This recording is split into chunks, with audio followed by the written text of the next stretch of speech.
Bismillahirrahmanirrahim. Alhamdulillahi Rabbil Alamin. Alhamdulillahi alladhi arsala rasulahu bil huda wa dinil haqq liyudhhirahu ala ad-dini kullihi walau karihal musyrikun. Ashhadu an la ilaha illallah wahdahu la syarika lah wa ashhadu anna Muhammadan abduhu wa rasuluh. Allahumma salli wa sallim wa barik ala sayyidina wa nabiyyina Muhammad wa ala alihi wa sahbihi ajma'in. Amma ba'du, assalamualaikum warahmatullahi wabarakatuh. Mga minamahal po namin na mga kapatid sa Islam at mga gili namin na mga taga-subaybay, maraming salamat sa inyong pagsubaybay. Ngayon mga kapatid, ang paksa natin ay ang karapatan ng mga kababaihan sa Islam bilang asawa. So yung karapatan nila sa kanilang mga asawa ng mga kalakihan. Napakahalaga nito mga kapatid. Dahil ang Allah ang nagtalaga ng mga karapatan na ito. Na kung saan di natin pwedeng baguhin ang batas ng Allah subhanahu wa ta'ala. Dahil ang Allah subhanahu wa ta'ala ang lumikha ng tao, lumikha ng buhay, kaya siya ang higit na nakakaalam kung ano ang dapat, ano ang batas na dapat pairalin sa sangkatauhan at lalo-lalo na sa pagitan ng mag-asawa. Allahu Akbar. Kaya, ang Allah subhanahu wa ta'ala, unang-una, nilikha niya ang bawat isa. Halimbawa, nilikha niya mga kalakihan na ang kanyang unang-unang magugustuhan sa buhay na ito pagkatapos ng mga ibang bagay, ang makamundong pagnanasa, ay magkaroon ng asawang babae. Ganon din si babae, yun ang isa sa unang-unang makamundong bagay na kanya magugustuhan magkaroon ng isang asawang lalaki. Na kung saan nilikha ng Allah ang sangkatauhan at para dumami ang sangkatauhan ay sa pamamagitan ng pagtatagpo ng babae at sa lalaki. At yung pagtatagpo na yun, mga kapatid, ay merong sistema na sinusunod sa Islam. Kasi ang tao ay tao, hindi hayop. Ha? Ang hayop walang sistema, kung meron man. Pero simple lang. Pero ang tao ay tao kasi. Ang tao ang binigyan ng napakalaking obligasyon, napakalaking misyon para pangasiwaan ng buhay dito sa daigdig. Kaya may sistema. Ang pag-asawa ay mayroong sapat na sistema ang itinalaga ang Allah subhanahu wa ta'ala ayon sa banal na Quran at ayon sa sunnah ni Prophet Muhammad sallallahu alaihi wasallam. May kasabihan nga sa atin mag-asawa ay di biro. Hindi nga biro talaga. Pero ngayon ginagawa na nilang biro. Hindi biro. Kailangan ikaw bilang isang lalaki ay kung nais mo mag-asawa ay nakahanda ka doon sa obligasyon. Ibig sabihin, nakahanda ka sa paniniwala mo. So, yung paninindigan mo, hindi yung, may mga tao na hindi lang sabihin na nakahanda, mga kapatid, material. Sabihin, nakahanda ka dahil mayroon kang pera. Nakahanda ka dahil maganda ang trabaho mo. Hindi lang doon. Nakahanda ka doon sa lahat, doon sa obligasyon mo sa asawa mo. At ang obligasyon sa asawa, hindi lang pera, hindi lang bahay, hindi lang damit. Although na yun ang pinakapangunahin sa makamundong buhay dito, pero lahat. Nakahanda ka magmahal. Nakahanda kang maging ama ng tahanan. Nakahanda kang maging guro ng iyong mga anak. Siyempre, unang guro yung asawa, hindi ikaw, pero guro ka pa rin. Okay? Kaya anong sinabi ng, tingnan mo yung sinabi ng Allah na napakalinaw sa surat Ar-Rum, ayat 21 ng surah 30 ng Banal na Quran.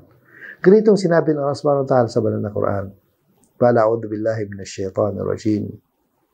Wa min ayatihi.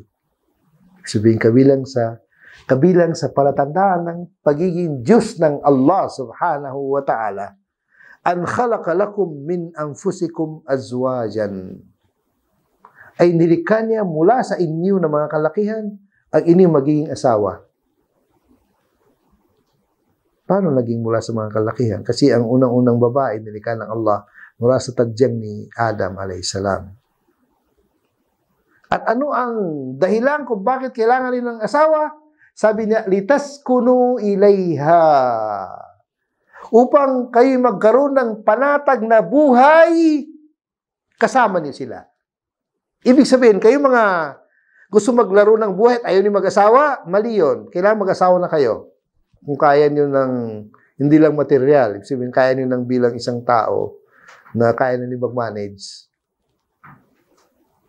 Kasi, actually, minsan nasasabi ko sa mga kapatid, sabi ko, hindi naman ako nagsisi kung bakit late ang aking pag-aasawa, pero para bagang pakiramdam ko, nung nakapag-asawa na ako, parang may konting pagsisisi, pero wala na akong magawin, nandun na eh.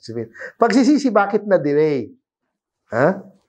Pero sabi ko, wala na akong magawa, nandun na eh. Pero ang punto ko, kung kaya niyo mag-asawa kaagad kayo mga kalakihan, mag-asawa na kayo. Kasi anong dahilan? Sabi niya, litas kuno ilahi. Sabihin, doon mo malalasap ang tamis ng buhay dito sa daigdig kapag kasama mo na ang isang babae bilang legal na asawa. Allah po mga kapatid. Tingnan niyo yung word ng Allah. Sakan. Ibig sabihin ng sakan ay pamahinga sa tahanan. Ibig sabihin, pamahinga doon sa bahay. Siyempre, pinakamahalagang bahay, pinakasagradong tahanan ay tahanan ng mag-asawa. Allahu Akbar. Pagkatapos nun, anong kasunod? Sabi niya, وَجَعَلَ بَيْنَكُمْ مَوَدَّةً وَرَحْمَةً. At ang Allah ang nagtala sa pagitan ninyong dalawa, unang-una, mawadda. Ibig sabihin ng mawadda, mga kapatid, yung tunay na pagmamahal. Yung pagmamahal na buong buo. Warahma at tunay na awa. Siyempre, kalakip ng pagmamahal eh. Mahal mo na, makasano, ayaw mo wala sa'yo. Yun naman talaga ang totoo eh. Pag nagmamahalan na at nasunod ng babae at lalaki na mag-asawa ang tamang katuruan, ayaw nila makawala sa isa't isa. Yun ang totoo. At anong sabi ng Allah? Inna fi dhalika laayatin liqaumin yatafakkarun. At tunay sa sistemang ito na itinala ng Allah na pagsasama ng babae at lalaki sa legal na pamaraan na tinatawag na legal na pag-asawa, laayatin liqaumin yatafakkarun, mga palatandaan, malinaw na palatandaan sa mga taong nag-iisip. Actually, totoo talaga mga kapatid. Totoo talaga. Kaya kayong mga kapatid namin na mga kalakihan ayaw pa magsipag-asawa, minsan kadahilan kasi hindi mo, tapusin mo lang pag-aaral ko. Ganun din mga kabaihan. Hindi. Tapos na ako ng college, gusto ko mag-masteral pa eh, kaya saka lang mag-asawa. Iba, hindi, gusto ko mag-doctorate pa eh. Ngayon, usong-uso na sa Maguindanao. At saka, lahat na, pero nakita ko sa Maguindanao ngayon, usong-uso na yung masteral, doctorate, mashallah. Nakakatuwa. Pero, sana, hindi maging harang yun para mag-asawa. Okay mga kapatid? Kasi, tingnan niyo yung sinabi ng Allah subhanahu wa ta'ala. Kaya, ibig sabihin nun, mangyari yung tunay na pagmamahalan, tunay na pagmamalasakit sa isa't isa, na ang dahilan dahil dun sa tunay na, ibig sabihin, kapayapaan, katahimikan ng pagsasama ng dalawa, babae at saka lalaki. At ang Allah subhanahu wa ta'ala, para upang marating ng babae at lalaki ang tunay na kaligayahan, tunay na kasiyahan, tunay na kapanatagan sa kanilang pamumuhay dito sa daigdig, ay naglagay ang Allah subhanahu wa ta'ala ng sistema. Lahat naman kasi may sistema eh. At wala nang higit pa sa sistema ng Allah subhanahu wa ta'ala kasi siya nakakaalam, siya nakakilala sa atin kasi siya ang lumikha sa atin. Kaya, yung mga sistema na ito ay kung hati natin dalawa, karapatan at tungkulin. Sabihin, karapatan na dapat mong gawin at tungkulin na dapat mong gampanan. Okay? Yung sabihin, karapatan ng asawa, ikaw bilang lalaki, karapatan ng asawa mo, at dapat mong gampanan.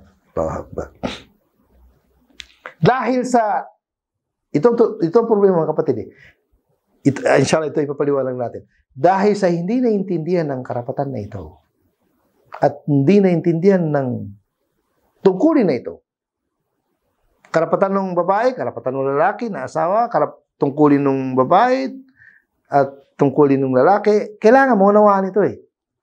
Kasi doon mangyari yung mawaddatan wa rahma. Doon mangyari yung tunay na pagmamahalan, tunay na pagmamalasakit, pag-awa sa isa't isa. Dahil sa hindi nangyari yun ang naging dahilan bakit magulo ang mga pamilya. Konting problema lang, away. Allahu Akbar. Kaya nasisira yung inaasahan na tamang samahan ng babae at lalaki, legal na samahan, nasisira kapag hindi nasunod yung Allahu Akbar, kapag hindi nasunod yung tamang sistema na yun. Allahu Akbar. Ang punto kasi mga kapatid, kapag naunawa natin ang mga bagay na ito, at naisagawa natin pagkatapos natin maunawaan, ano mangyari nun? Lalabas yung resulta. Kapag lumabas na yung resulta, maintindihan natin, kaya pala, dapat kong gawin kasi, yun pala talagang dapat. Allahu Akbar. Kaya, napatunayan nung ayon na yun sinabi ng Allah sa Suratul Rum, na simpleng paliwanag. Pero ang punto kasi dito mga kapatid, yung samahan na spiritual obligasyon ng bilang pagsunod sa kagustuhan ng Allah subhanahu wa ta'ala, hindi lang yung samahan. Yung ibang kasi mga mag-asawa ay makamundo lang. Para lang mangyari yung gusto ko, mangyari yung gusto niya, na makamundo bagay, liligaya kami. Actually, hindi makukuha ang kaligayahan doon kung inisip lang yung makahayop na isipin gawain na gawaing hayop din the same time. Hindi. Kung doon yun lang inisip mo, kailangan mo lang, kung baka sa meron kang mapaglaanan ng iyong pagnanasa, siguro yung mga tunay na Tagalog, maintindihan ibig ko sabihin. Yun lang ang dahilan mo, hindi mo maramdaman yung tunay na kaligayahan doon. Pero pag nagmamahalan na kayo dahil nasunod niyo ang obligasyon tungkulin ng bawat isa, doon niyo malasap yung kaligayahan nila sinabi sa Suratul Rum. Kaya, ngayon mga kapatid, ang pinakapangunahin doon sa karapatan mo bilang babae, na tinatawag sa wikang Arabic na husnul ishra. Mabuting pakisama. Mabuting pakisama bilang pamilya. Mabuting pakisama mo bilang lalaki sa iyong asawa. Actually, sabi nga ng mga scholar, yung salitang ishra ay kumbaga sa general term. Na ibig sabihin, kasama dito, yung sistema, ibig sabihin yung pakikisama mo na tamang pakikisama. Ang punto kasi, ikaw bilang lalaki na naging asawa ng isang babae, ay ibinigay sa iyo o nakaatang sa iyong balikat ang obligasyon upang pangalagaan, upang pasiyahin, bigyan ng kasiyahan, at bigyan ng kapanatagan ang iyong asawa. Ito'y nailipat mula sa kanyang ama na tagapangalaga sa kanya, papunta sa iyo bilang lalaki. Kaya nagkaroon ka ng obligasyon. Obligasyon ng tatay nung napangasawa mo, napunta sa iyo. Allahu Akbar. Kaya dahil doon, inutusan tayo ng Allah Subhanahu wa Ta'ala sa banal na Quran. Sabi niya, wa'ashiruhunna bil ma'ruf. Makitungo kayo sa inyong mga asawa bil ma'ruf. Yung sabi ng bil ma'ruf, yung nakagawian na tamang pamamaraan. Sabihin, hindi yung mali pamamaraan. Yung nakagawian na tamang pamamaraan. Fa'in karihtumuhunna, kung sakaling darating sa punto na parang, may mga, minsan dumarating sa ganung punto eh. Yung lalaki ay nagsawa na, kaya maghanap ng iba, astaghfirullah din. Ano sabi ng Allah? Fa'asa an takrahu shay'an. Kapag meron na kayong hindi nagustuhan sa inyong asawa, maaaring hindi nagustuhan, wa yaj'alallahu fihi khairan kathira. At doon, ilalaan ng Allah ang maraming kabutihan. Allahu Akbar. Ito yung nasa Surah An-Nisa, mga kapatid. Surah number 4 ng banal na Quran at aya 19. Diyan na muna kayo. Pagpatuloy po natin. Jazakumullah khair.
Kaya nga mga kapatid, yung nabanggit natin dun sa tinatawag na Husnul Ishra, yung versikulo ng Surah An-Nisa, na ibig sabihin, kailangan talaga na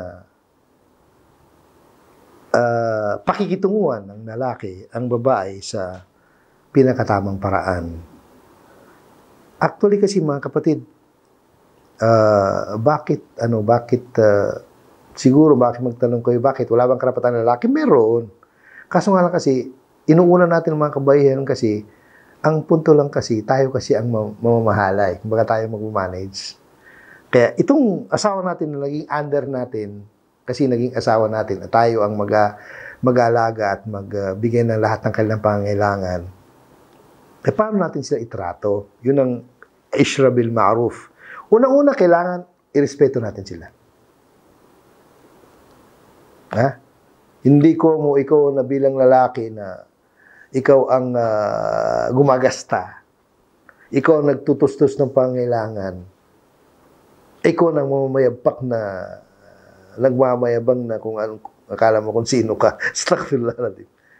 Wag, isipin, kailangan respeto, paggalang natin sa ating mga asawa. Kaya sabihin pa natin na, tungkulin kasi natin yun eh.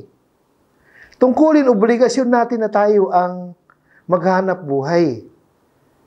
Kaya huwag mong ipamulat, ipakita sa asawa mo na para bagang wala siyang kakayanan, kaya ikaw ang ano. Hindi ha, ito obligasyon natin yun eh. Kaya yung sa bagay na yun, kailangan nandun yung respeto, paggalang. Asawa natin eh. Dapat matuwa nga tayo eh. Dahil nagagawa natin yung tungkulin natin sa asawa natin, matutuwa pa tayo, di ba? Hindi natin ipagmamalaki. Kaya yun ang tinatawag na bil ma'ruf. Sabihin, tamang pagkitungo. Na kung saan kapag nangyari yun, ito tingnan mo yung obligasyon na to. Matungkulin ng mga asawa, mga kababaihan. Kapag nangyari yun, na nagawa mong lahat ng kaya mo, at nirespeto mong asawa mo, pinapakita mo yung tunay na pagmamahal, sa tingin mo kaya, anong isusukli ng babae, asawa mo? Sigurado ako, kapag ikaw na may ginagawa mong tungkulin mo alang-alang sa Allah subhanahu wa ta'ala, sigurado ako, mamahalin ka na ng todo. Totoo yun, totoo yun. Totoo yun, mga kapatid, totoo yun. Hindi 99.9, 100% totoo yun. Yun ang punto, mga kapatid. Yun ang magiging resulta nung ganung pakikitungo natin. Gawin natin ang lahat. Tayo ang nakaatang sa ating balikat ang lahat ng obligasyon. At pagkatapos, irespeto natin, agaling natin, mahalin natin ang ating asawa. Allahu Akbar. Kaya, huwag natin silang apihin. Diba? Kaya kailangan, yung relasyon ay napakatatag na relasyon. Nakasama doon sa matatag na relasyon na yon ay ibigay natin sa kanila ang kanilang kailangan, kanilang gusto. Kaya nga, anong sabi ng Allah? وَآشِرُهُنَّ بِالْمَعْرُوفِ. Yung ayaw na banggit natin, mga kapatid. Makitungo kayo sa kanila, makisama kayo. Actually, mu'ashara, pakisama Makisama kayo sa kanila ng ma'ruf. Sabihin ng ma'ruf, yung naiintindihan ng lahat na yun ang tamang pamaranang pakikisama, pakikitungo. Utos yun mga kapatid, hindi yung kung kailan lang pwede. Utos yun ng Allah subhanahu wa ta'ala. Sabi niya, makitungo kayo, makisama kayo sa kanila ng bil ma'ruf, yung sapat tamang pakikisama. Kaya katulad na banggit natin na sa unang paliwanag natin, yung hadis ng Propeta sallallahu alaihi wasallam, sabi niya, istawsu bin nisa. Magpayuan kayo at payuan ninyo, bigay ninyo ang tamang katuruan, tamang pamaranan yung mga asawa at makitungo kayo ng tama. At anong sabi ng propeta sa isang hadis? Itong istawsu bin nisa, hadis ng propeta, matagpuan natin sa Sahih al-Bukhari at saka Sahih Muslim. Yung isa naman, matagpuan natin sa Tirmidhi at saka Ibn Hibban. Parehong authentic na hadith. Anong sabi ng propeta sallallahu alaihi wasallam? Sabi na, khairukum li ahlihi wa ana khairukum li ahli. Ang pinakabuti sa inyo mga kalakihan, ang sino ang pinakamabuti sa kanilang asawa? At sabi ng propeta, ako ang pinakamabuti sa lahat ng mga kalakihan sa aking asawa. Allahu Akbar. Kaya sigurado yung mga kapatid, mga kalalakihan, kapag mabuti ang pakisama natin sa ating asawa at ginawa natin ng tungkulin natin bilang lalaki na asawa at sincere tayo sa ating ginagawa, siguradong makikita natin ang resulta. Allah Akbar.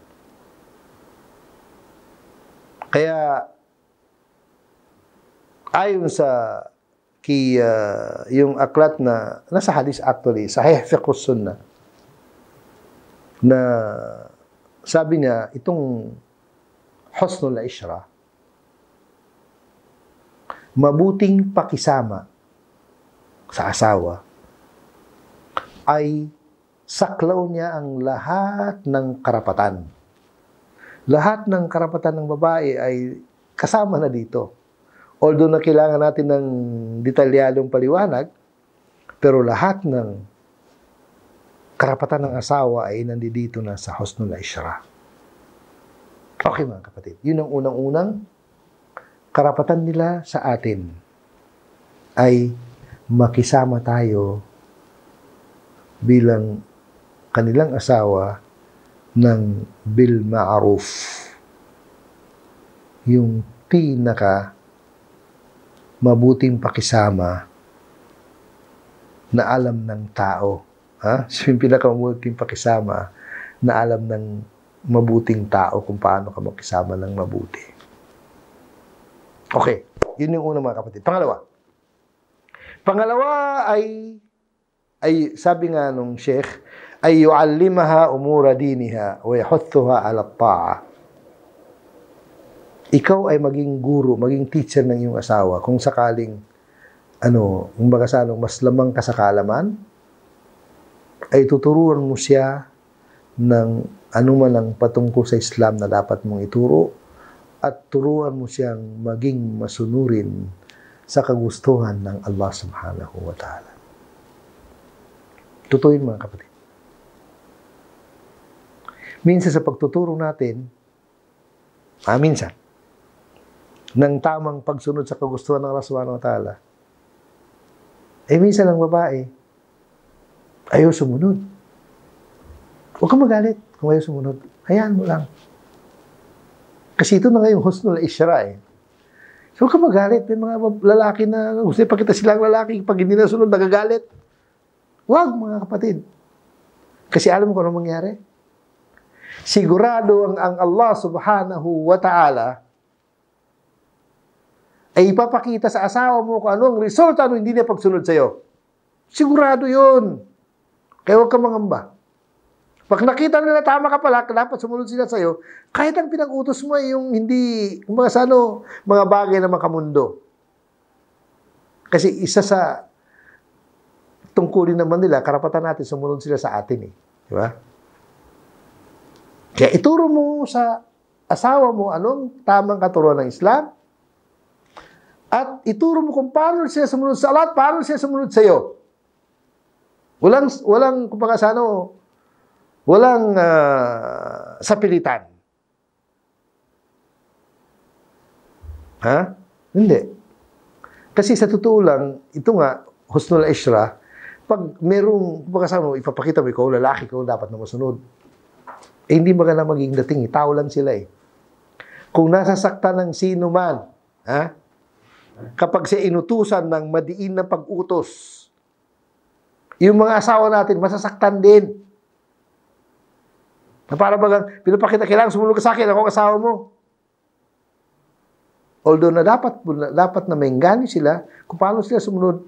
Unang-una, sa Allah subhanahu wa ta'ala, ayon sa katuruan ni Prophet Muhammad sallallahu alaihi wasallam, sa Allah, sa kanyang sugo. Pagkatapos, sa'yo na ngayon, kasi asawa mo na sila. Asawa mo na yung babae, kaya sa'yo na sa susunod ngayon, pagkatapos nung unang sinusunod, Allah at ang kanyang sugo, ikaw na ang pangalawa ngayon. Allahu Akbar. Ikaw na ang pangalawa ngayon. Kasi yung tatay niya, yung tungkulin ng tatay, nalipat na sa'yo ngayon. Kaya ituturo mo yun na hindi sa pilitan. Tamang pagpapaliwanag. Tamang pagdi-deliver ng mensahe. Allahu Akbar. Kaya, kailangan yun talaga na, turuan natin sila ng Islam. Kasi yun yung utos ng Allah na para may ligtas natin sila sa kapahamakan. Lalo-lalo na sa impyernong apoy sa kabilang buhay. Allah. Inutusan tayo mga kalakihan Naituro natin ang Islam sa kanila para may ligtas natin sila sa kapahamakan mula dito sa daigdig, lalo-lalo sa kabilang buhay. Allah Akbar. Kaya, obligasyon natin yun Tungkulin natin yon na kung saan kailangan matutunan natin ang tamang pamaraan ng pagtuturo. Okay, bibigkasin ko sa inyo ang isang aya sa Surah At-Tahrim. Ano yung sinabi ng Allah Surah At-Tahrim? Ang Surah At-Tahrim, mga kapatid, Surah 66 ng banal na Quran. Ito ang sinabi ng Allah, aya number 6. Ba'udhu billahi minasyaitanir rajim. Ya ayyuhalladhina amanu qu anfusakum wa ahlikum nara. O kayo mga mananampalataya, iligtas niyo ang inyong mga sarili at ang inyong pamilya mula sa impyernong apoy. Kaya itong ginagawa natin na pagtuturo ng tamang katuruan ng Islam, kung paano nila susundin ang tamang katuruan ng Islam, ito'y pagliligtas sa kanila mula sa impyernong apoy. Sinabi ng Surah At-Tahrim, Qu anfusakum wa ahlikum nara. O kayo mga mananampalataya, iligtas niyo ang inyong mga sarili at ang inyong mga pamilya mula sa impyernong apoy, waquduhan nas wal hijara, na kung saan ang impyernong apoy na ito, ang kanyang panggatong ay tao at mga bato. Yung impyerno, ang kanyang panggatong ay tao, at ang mga bato. Alayha malaika, at nandun sa impyerno na yun, ang mga anghel, ghiladun shidad, mga mababangis, mga mahihigpit, mga mababangis at mga mahihigpit. Ito mga anghel na ito na anghel ng impyerno. La ya'suna Allah ma amarahum wa yaf'aluna ma yu'marun. Hindi nila tinatanggihan ng Allah kung ano ay pinag-utos ng Allah. Wa yaf'aluna ma yu'marun. Sa halip, sinusunod nila ano man ang pinag-utos sa kanila. Kaya, dito sa ayat ito mga kapatid, inutusan tayo na iligtas ang ating mga sarili, ganun din ang ating mga asawa mula sa impyernong apoy. Sa paano paraan mga kapatid? Una-una, binusah. Sabihin, pagpapayo. Kailangan marunong ka magpayo. Sa pagpapayo mga kapatid, walang sapilitan. La ikraha fid din. Walang sapilitan sa Islam. Walang sapilitan. Yung mga tao kasi minsan ibang, kaya ayaw sumunod sa kanilang iba dahil sa kanilang masyadong madin at sapilitan. Wat ta'dib. At sabihin ta'dib, pagtutuwid ng pag-uugali. Kaya nga,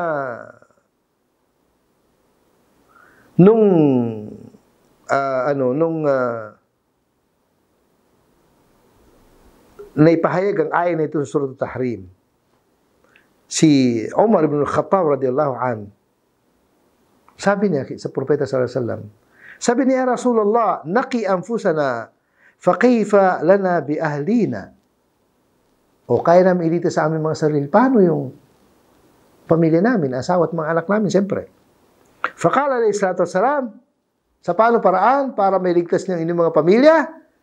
Tanhawhunna amma nahakumullahu an. Ipagbabawal yung sa kanila, nung man ay pinagbabawal ang Allah sa inyo. Wa ta'muruhunna bima amarakumullahu bih. At ipag-utos na sa kanila, ano man ay pinag-utos ng Allah sa inyo. Fayakunu dhalika wiqayatan bainahunna wa bainan nar. At yun ay kaligtasan sa kanila upang sila'y mapalayo sa impyernong apoy. Itong halis na ito mga kapatid ay, paliwanag na ito, paliwanag na isa sa mga mufassirin, may-ari ng Ruh al-Maani, isa sa mga tafsir ng Quran, si Al-Alusi. Kaya yun natutong mga kapatid. Ngayon, sa halis naman ni Abu Hurairah radhiyallahu anhu, sabi niya, qala Rasulullah sallallahu alaihi wasallam, rahimallahu rajulan qama min al-layli fasalla wa ayqadha imra'atahu fasallat. Musnad Imam Ahmad. Sabi ni Abu Hurairah, o sabi ng propeta ayon kay Abu Hurairah, minahal ng Allah at kinaawa ng Allah ang sino mang lalaki na pagdasal niya sa gabi, si Vincent nagdasal sa gabi yung Qiyamul Layl, yung dasal na tinatawag na Qiyamul Layl o tahajjud. Hindi kabilang doon sa 5 obligadong sala. Pero napakahalaga. Sabi niya, kinaawa ng Allah, minahal ng Allah sino mang lalaki, nagdasal sa gabi, pagkatapos, ginising niya ang asawa niya at nakisama yung asawa niya makipagsala sa kanya. Allah, nagsala yung asawa niya kasama yung nag-asawa ng babae na bilang asawa, kasama yung kanyang asawa na lalaki. Ibig sabihin, ang punto lang dito kasi, walang sapilitan, pero gawin mo. Gawin mo tungkol yung bilang lalaki kasi karapatan nila ito na gawin natin sa kanila at tungkulin natin na gawin ito sa kanila. Mga kapatid, actually, medyo may kahabaan ng mga karapatan na ito ng mga kababaihan bilang asawa at dito lang muna natin tatapusin sa part na ito. Jazakumullah khair. Assalamualaikum warahmatullahi wabarakatuh.